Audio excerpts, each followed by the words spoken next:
I'm Adva Saldinger with Devex Impact, and I'm here today with Mythili Sampathkumar, who has been covering the UN Global Compact Lead Symposium. Thanks for being with us. Can you tell us a little bit about the environment and who's there today?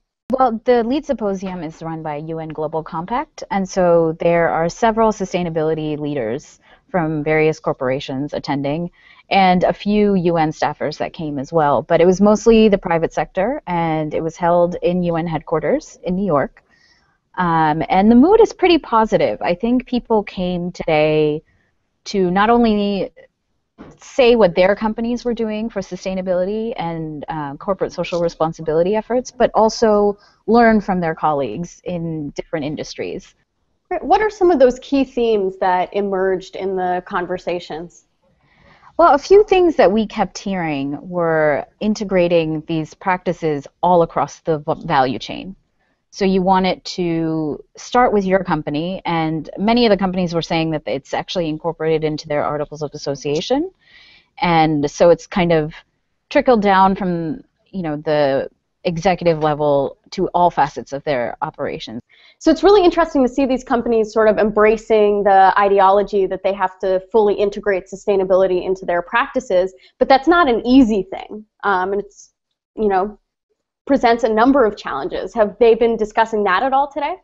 I think it's actually a really big step to have this event at the UN. They haven't had the best relationship with the private sector, but this is a big step for the UN to recognize that it is difficult to do this. It doesn't happen, integrating sustainability doesn't happen overnight.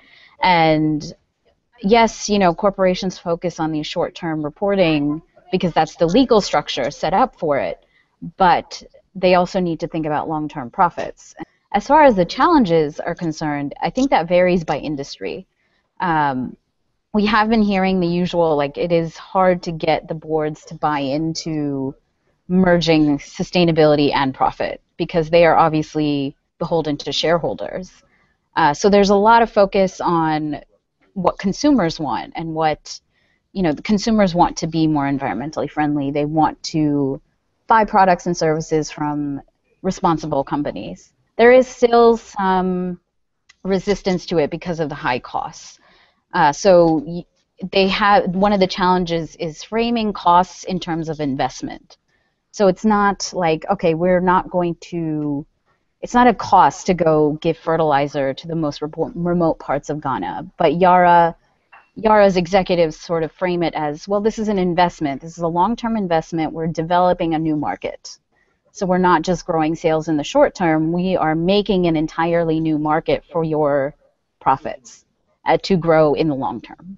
So that's one of the bigger challenges that was talked about today. Yeah, and certainly the process is not a simple one. The process of companies integrating these new practices, integrating sustainability and social responsibility throughout their businesses, as you said, is something that can take a lot of time. And one of the key challenges that we often hear about is the disconnect in the boardroom. Boards are seeking sort of that immediate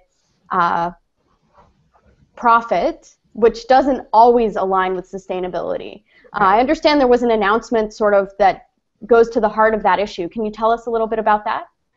Global Compact has announced a board program. Essentially, it's a leadership training and kind of advisement program for companies that want to adapt sustainability into all their business operations and strategies. And it kind of guides them on how to do it. And it's a phase-by-phase program. A few companies have completed the first phase, and I think about 2 companies have done phase 1 and 2. So they were sort of the guinea pigs for this board program, but now it's official and companies can participate in it if they contact the UN Global Compact. Any other key highlights that you want to share?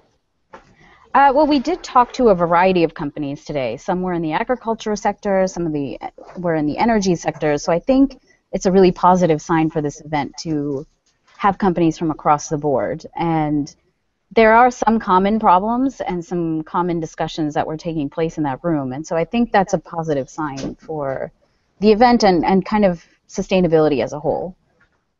Great. Well, we look forward to reading more about all of that on Devex. Thank you.